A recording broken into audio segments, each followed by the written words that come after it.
Olá, meu nome é Guilherme Sampaio da Albuquerque. Eu sou aluno do quinto ano C e estudo na Escola Pan-Americana da Bahia.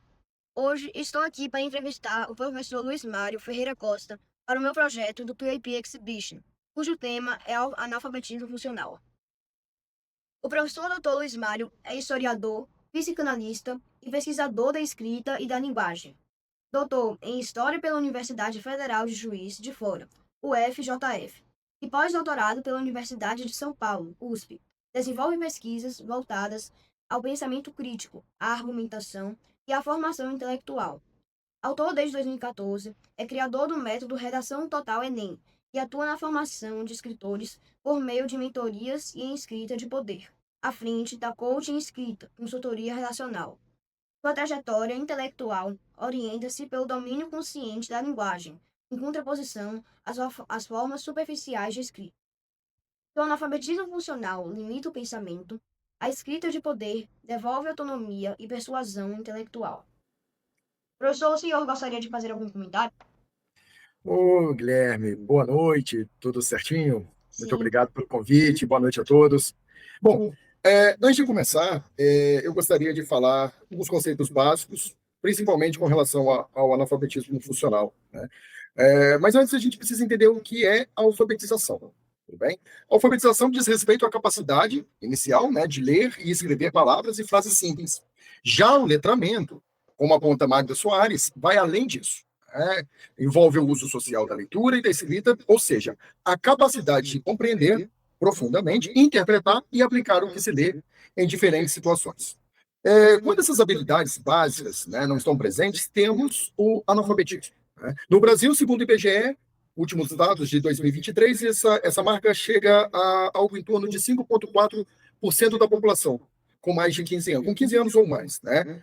É, Porém, ainda temos um problema ainda mais grave, aí sim, o analfabetismo funcional, que, de acordo com o INAF, nos últimos dados de 2018, chegam em algo de 29% a 30% da população brasileira, um terço da população brasileira, né? Que mesmo frequentando a escola, é importante que se diga isso, mesmo frequentando a escola, ainda tem dificuldades de interpretar os textos, utilizar a leitura, enfim.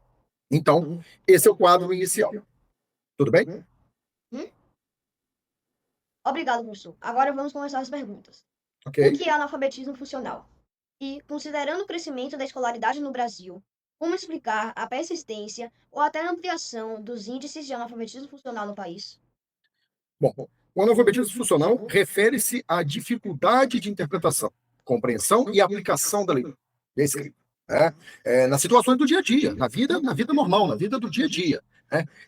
E essa questão acontece também com indivíduos que passam, né, que estão na escola, na escolarização formal.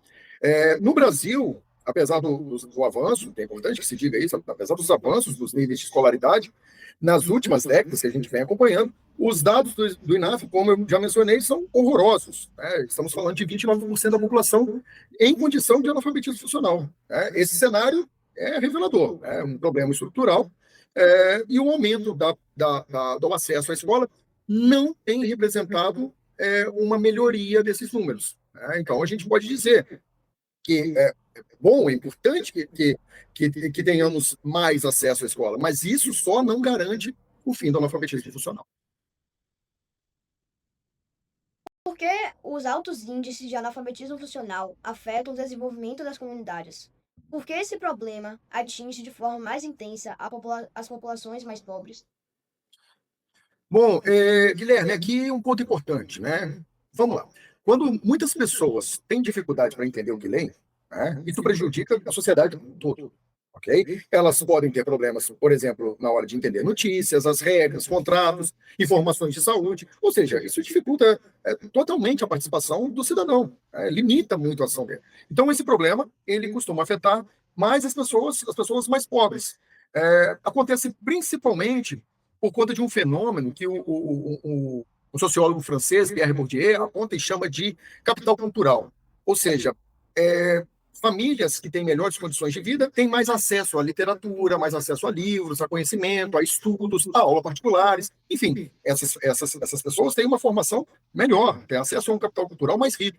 Já as pessoas mais pobres, elas não têm acesso a isso, né? Então, a gente acaba observando esses índices maiores nessa população, infelizmente. Professor, agora uma pergunta um pouco mais complexa. As escolas públicas conseguem oferecer uma boa educação? Como isso impacta a aprendizagem das crianças? Além disso, qual a importância da leitura compartilhada na infância? E como o uso excessivo de telas pode influenciar o analfabetismo funcional? Ok, ok. Vamos lá. As escolas públicas são fundamentais para garantir acesso à educação, ok? Mas ainda enfrentam desafios relacionados à qualidade. Isso não é novidade para ninguém. Muitas crianças estão na escola, sim, claro, verdade, mas nem sempre conseguem desenvolver plenamente essas habilidades que eu disse, de leitura, interpretação, né? Ou seja, acabam somando mais número ainda para esse analfabetismo funcional. É dentro desse contexto que a leitura compartilhada na primeira infância tem um papel muito importante. Pois quando adultos, né, leem com as crianças, eles acabam ajudando as crianças a desenvolver o seu imaginário, o seu vocabulário e a capacidade de compreender textos mais complexos, uma habilidade fundamental para o momento seguinte da sua vida, né? Por outro lado, o uso excessivo de telas, especialmente sem orientação dos pais, pode prejudicar esse desenvolvimento.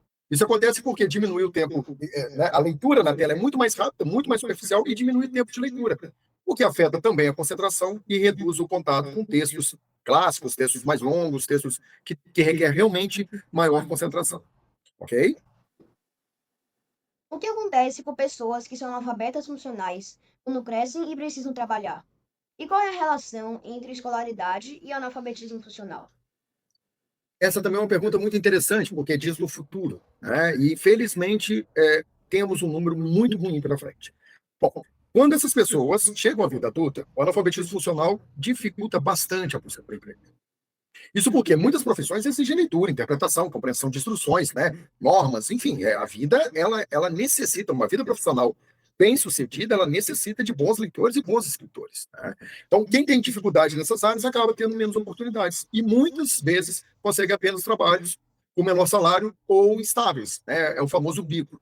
Sobre a escolaridade, vou dizer mais uma vez, é importante entender que estudar por muitos anos não garante sozinho que a pessoa aprenda de verdade. Ou seja, alguém pode ter passado bastante tempo na escola e ainda assim ser um analfabeto funcional. Por isso, o grande desafio não é só colocar mais pessoas nas escolas, né? Mas garantir que elas realmente desenvolvam as habilidades de leitura, escrita e compreensão necessárias para a vida como um todo. O que podemos fazer para diminuir o número de analfabetos funcionais? E o aumento da escolaridade pode ajudar a melhorar essa situação? Ok. Bom, para diminuir o número de analfabetos funcionais, é importante melhorar a qualidade da educação. Bom, isso é fundamental.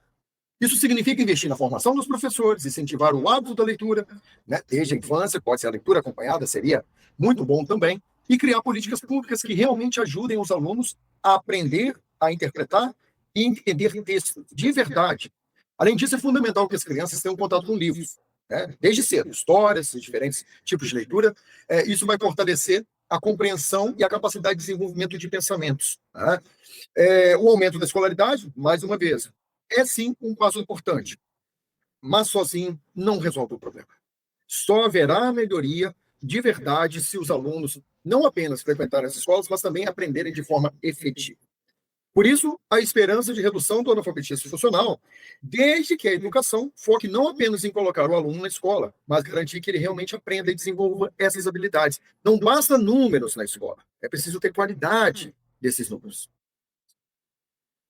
Para finalizar, professor, como o senhor trabalha na prática o combate ao analfabetismo funcional no seu dia a dia?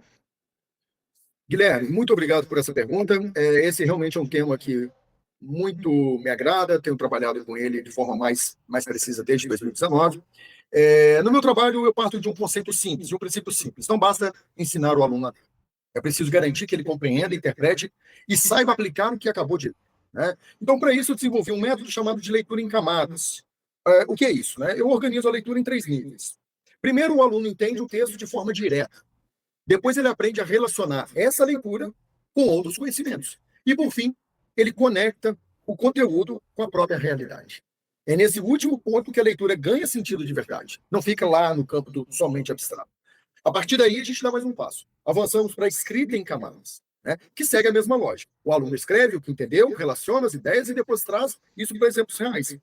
Esse processo é feito prioritariamente à mão, tá? Escrita à mão, porque a escrita manual desacelera o pensamento, desacelera a nossa mente e favorece a reflexão, né? Você consegue escrever e interpretar de forma mais profunda. O resultado é que o aluno deixa de apenas repetir informações e passa a construir pensamento próprio, desenvolvendo interpretação, argumentação e autonomia intelectual. E é justamente esse movimento de combate ao analfabetismo funcional na prática. Para encerrar, Guilherme, o que eu tenho a dizer é o seguinte: acredito que a leitura e a escrita são trabalhados com profundidade, caso contrário, não tem melhoria no analfabetismo funcional. Precisamos, de fato, formar pessoas capazes de pensar, compreender esse mundo e agir sobre ele. Muito obrigado. Muito obrigada pela entrevista, professor. O seu conhecimento ajudou muito no meu entendimento sobre analfabetismo funcional e ao de todos que estão assistindo. Obrigado a todos. Tchau, tchau. Tchau, obrigado.